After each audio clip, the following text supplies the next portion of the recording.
So magandang umaga, tanghali at gabi sa inyong lahat ng nakikinig ng audio record nito.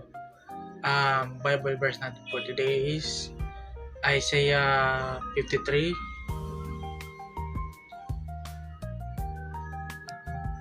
Ang sabi dito, sumagot ang mga tao, sino ang maniniwala sa ibinabalita namin ito? Kanino mo ipinakita ang iyong kapangyarihan? Kalooban ni Yahweh na matulad sa isang halaman ang kanyang lingkod, parang ugat na natanim sa tuyong lupa, walang katangian o kagandang makatawag pansin. Walang taglay na pang-akit para siya ay lapitan, hinamak siya ng mga tao at itinakwil. Nagdanas siya ng hapdi at hirap, wala man lang umansin sa kanya. Pinanliwala natin siya na parang walang kabuluhan. Tunay ngang inalis niya ang ating mga kahinaan, pinagaling niya ang ating mga karamdaman, subalit inakala nating iyo'y parusa ng Diyos sa Kanya. Ngunit dahil sa ating mga kasalanan, kaya siya nasugatan, siya ay binugbog dahil sa ating kasamaan. Tayo ay gumaling dahil sa pahirap na dinanas niya at sa mga hampas na kanyang tinanggap. Tayong lahat ay tulad ng mga tupang naliligaw. Nagkanya-kanya tayo ng lakad, ngunit ipinataw ni Yahweh sa kanya ang kaparusang tayo ay dapat tumanggap. Siya ay binugbog at pinahirapan, ngunit hindi kumibo kahit isang salita. Tulad ay tupang nakatakdang patayin, parang korderong hindi tumututol kahit na gupitan at hindi umiimik kahit kaunti man. Nang siya'y hulihin at hatulan upang mamatay, wala man lamang nagtanggol sa kanyang kalagayan. Siya ay pinatay dahil sa sala ng sangkatauhan. Siya ay inilibing na kasama ng masasama at mayayaman, kahit na siya ay walang kasalanan o nagsabi man ng kasinungalingan.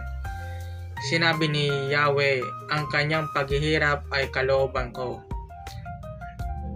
Ang kanyang kamatayan ay handog para sa kapatawaran ng kasalanan. Dahil dito ay mabubuhay siya ng matagal, makikita ang lahing susunod sa kanya. At sa pamamagitan niya ay may sasagawa ang aking panukala. Pagkatapos ng mahabang pagdurusa, muli siyang lalasap ng ligaya, malalaman niyang hindi nawala ng kabuluhan ang kanyang pagtitiis. Ang tapat kong lingkod na lubos kong kinalulugdan, ang siyang tatanggap sa parusa ng marami, at alang-ala sa kanya sila'y aking patatawarin. Dahil dito siya ay aking pararangalan kasama ng mga dakila at makapangyarihan, sapagkat kusang loob niyang ibinigay ang sarili at nakipahagi sa parusa ng masasama. Inako niya ang mga makasalanan at idinalangin sila'y patawarin.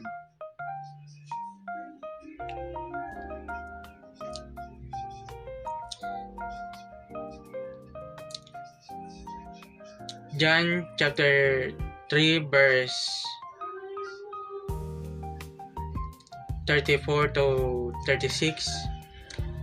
Ang isinugo ng Diyos ay nagpapahayag ng mga salita ng Diyos, sapagkat lubusang ipinagkakaloob ng Diyos ang kanyang espiritu. Iniibig ng Ama ang anak at ibinigay niya rito ang pamamahala sa lahat ng bagay. Ang sumasampalataya sa anak ay may buhay na walang hanggan. Ngunit ang hindi sumusunod sa anak ay hindi magkakaroon ng buhay. Sa halip, mananatili sa kanya ang puot ng Diyos.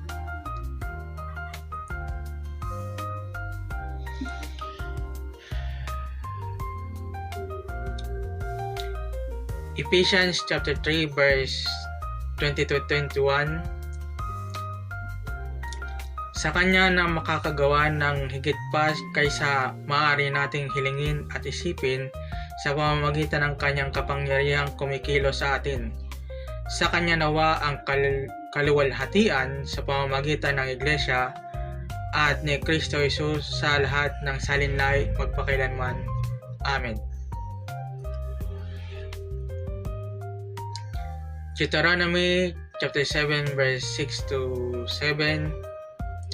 Sapagkat ikaw ay isang banal na bayan sa Panginoon mong Diyos, pinili ka ng Panginoon mong Diyos upang maging bayan sa kaniyang sariling pag-aari na higit sa lahat ng mga bayan na nasa ibabaw ng balat ng lupa.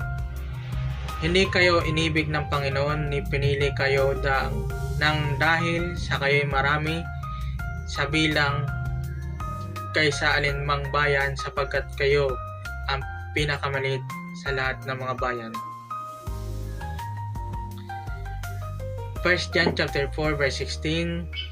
Nalalaman nating tayo iniibig ng Diyos at lubos tayong nananalig sa katotohanan ito. Ang Diyos ay pag-ibig, ang nagpapatuloy na umiibig ay nananatili sa Diyos at ang Diyos ay nananatili naman sa Kanya. So yun lang po ang Bible verse natin for today. Maraming pong salamat. Paki-like, share, and support na rin po itong audio record na ito. Maraming salamat. Yun lang po yung God bless.